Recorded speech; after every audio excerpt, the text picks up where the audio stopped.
Bagaimana Damar? Kabarnya? Alhamdulillah. Saya sehat, Paman. Mohon maaf mengganggu kalian. Ada yang ingin saya tanyakan terhadap Paman. Duduk, Damar. Terima kasih, Paman.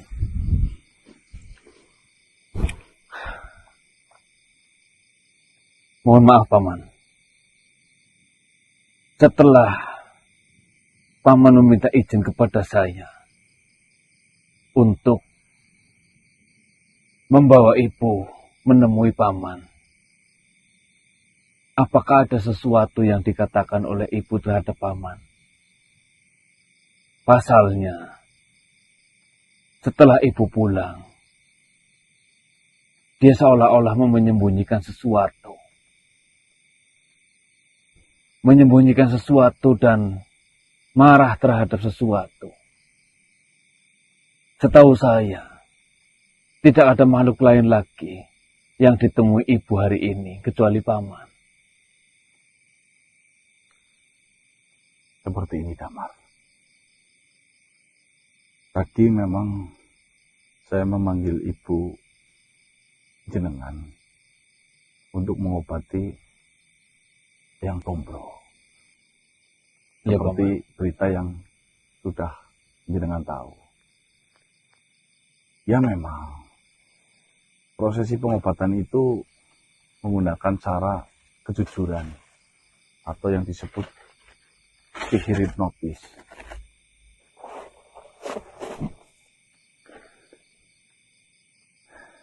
Di momen seperti itu saya manfaatkan untuk mengulik hati dari Dewi Lanjarsari yang semakin dalam.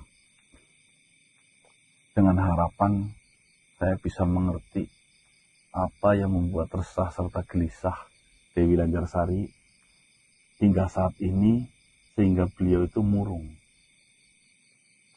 Memang beliau menyampaikan beberapa hal bahwa dalam kondisi bawah sadar yang mungkin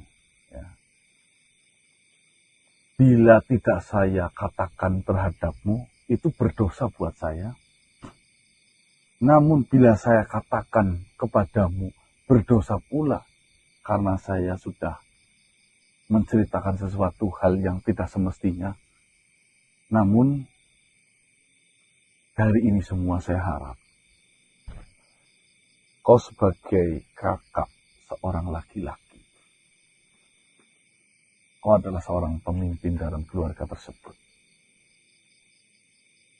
Harusnya kau mengetahui mengenai berita ini, namun dalam catatan berbijaksanalah dalam mendengarkan berita apapun. Katakan saja, Paman Kanang. Apapun yang nantinya saya dengar,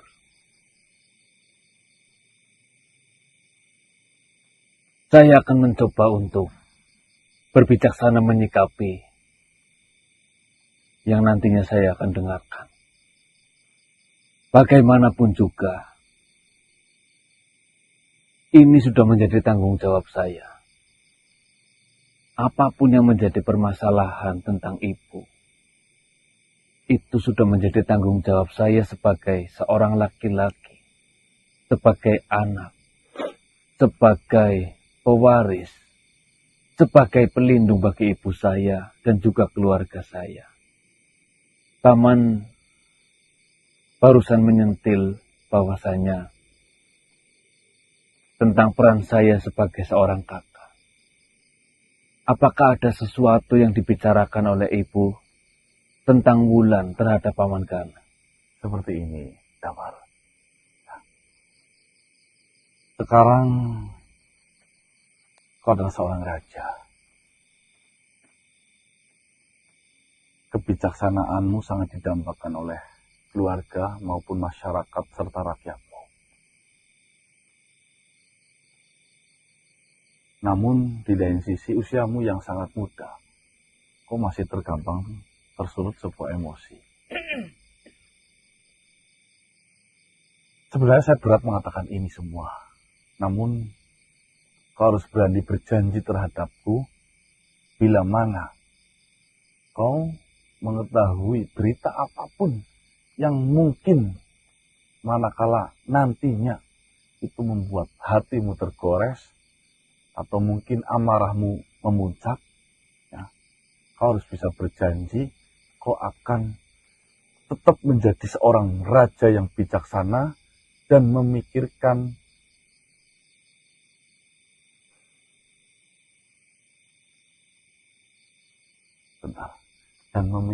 solusinya tanpa harus menyakiti atau bertindak kekerasan apapun.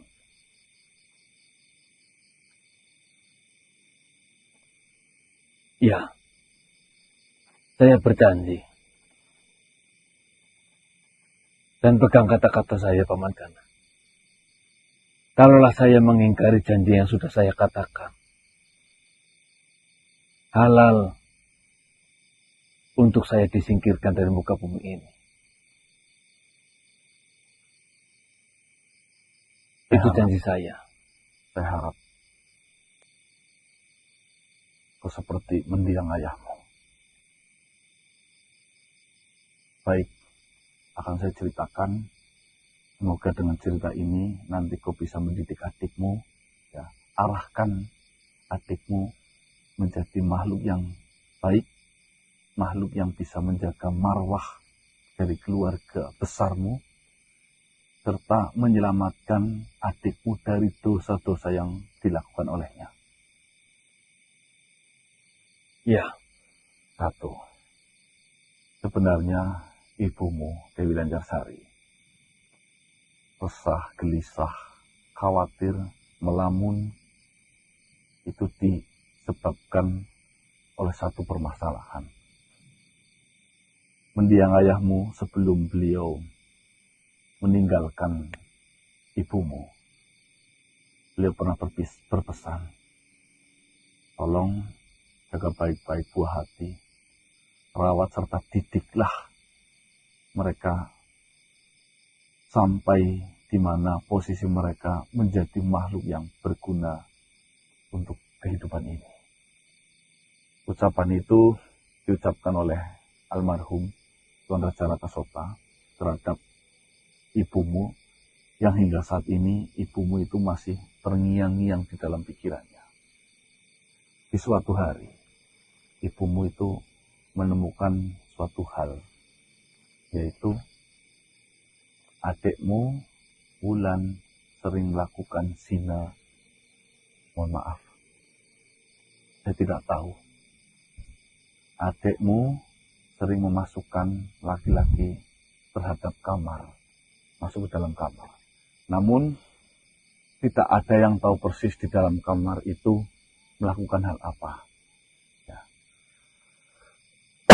Namun kita sama-sama dewasa, sama-sama tahu. Laki-laki dan perempuan, di tengah-tengahnya ada setan.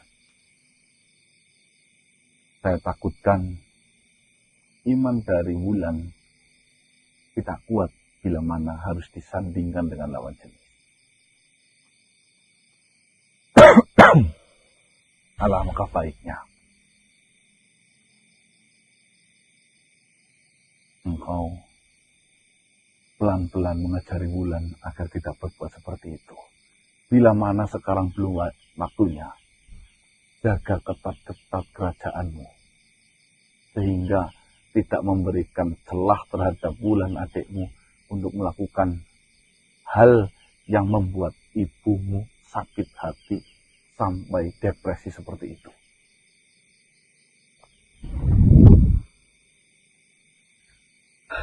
Ingat, Damar, apa yang saya ceritakan hanya sepenggal yang mungkin tidak terlalu menyakiti hatimu. Namun percayalah kepadaku, Damar, berita ini bukan menjadi amarahmu. Berita ini harusnya kau sadar kau adalah tulang punggung keluarga, kau adalah tulang yang diharapkan oleh keluarga. Berbijaksanalah dalam menyikapi hal ini. Kau bisa menggunakan cara yang terbaik, cara yang paling halus, tanpa menyakiti ibumu ataupun adikmu. Atur saja Damar. Saya percaya terhadapmu. Ya. Jangan sampai ini dibiarkan berlarut sampai ayahmu menangis di sana melihat peninggalannya di dunia ini harus berbuat seperti itu. Dua, dia sudah rusak akidahnya. Dia menggambar di seluruh tubuhnya dengan tato. Obatilah. Selama ini dia menutup darimu. Dia takut terhadapmu. Yang ketiga, dia sering pulang dalam kondisi mabuk. Kenapa saya tidak menyadari akan hal itu? Saya paham, Damar. Tidak apa-apa, Paman. Ini mungkin kebodohan saya. Memang, 1 tahun terakhir ini, Wulan tidak pernah tidur di tempat ataupun di dalam kerajaan. Dia meminta pavilion di bagian belakang yang dekat dengan pintu keluar. Tadinya saya berpikir mungkin Wulan membutuhkan suasana yang baru karena dia sudah beranjak dewasa. Tetapi kenapa saya tidak terpikirkan bahwasanya di usia Wulan yang sekarang, perempuan dan masih remaja, saya tidak terpikirkan sama sekali akan hal-hal yang semacam itu. Pantas saja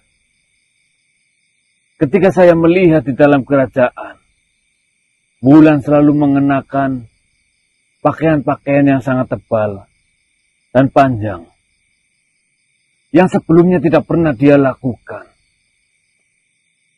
Ternyata memang ada sesuatu yang ditutupi, bahkan jauh dari apa yang saya pikirkan.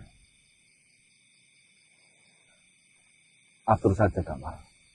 Terima kasih informasi yang sudah diberikan oleh Paman Gana. Saya harap ini bukan menjadi masalah besar bagi keluargamu, namun ini menjadi PR bagimu untuk menyelesaikan masalah ini dengan dewasa. Ya, terima kasih.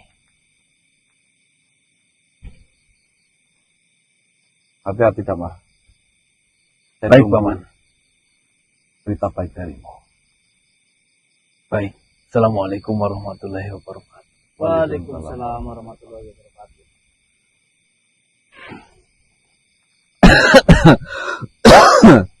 Dibiarkan, tidak mungkin saya sampaikan itu salah.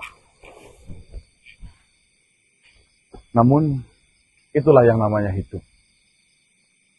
Terkadang kita benar-benar harus berani mengatakan walaupun itu menyakitkan. Namun itu harus demi kebaikan. Insya Allah, kalau kita berprinsip landasannya baik, semuanya akan baik-baik saja. Namun, jangan pernah menjadi seorang penjilat yang menjijikkan, yang menjilat lalu berpura-pura tidak tahu apa-apa. Toksik kamu, Mas. Ini Mas, nenek. Ya toksik memang kayak gitu, toksik.